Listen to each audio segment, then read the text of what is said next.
So আজ অনেকদিন পর আমার কাস্টমার চলে এসেছিল আমার কাছে নেল এক্সটেনশন করার জন্য। তো ওর একটা ফাংশন ছিল, যার কারণে ও আমাকে বারবার বলছিল আপু একটু জলদি করো, আমার তাড়া আছে। আমি ওকে বারবার জিজ্ঞেস করছিলাম তোমার ড্রেসটা কি কালার। তখন ও আমাকে বললো ওর ড্রেসটা নাকি পিঙ্ক অ্যান্ড রেড কালারের মধ্যে আছে।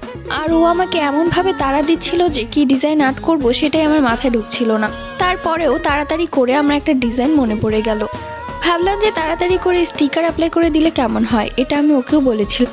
ও এতে খুশি হয়েছে, কেননা ওর স্টিকার নেল-আর্টগুলো অনেক বেশি ভালো লাগে।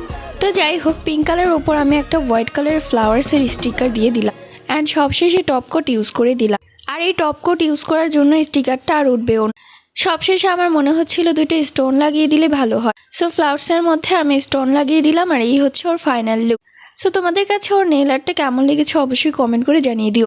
এর আগের ভিডিওতে কলকাতা থেকে শিমলা কমেন্ট করেছিল মহুয়া ফ্রম বাগেরহাট।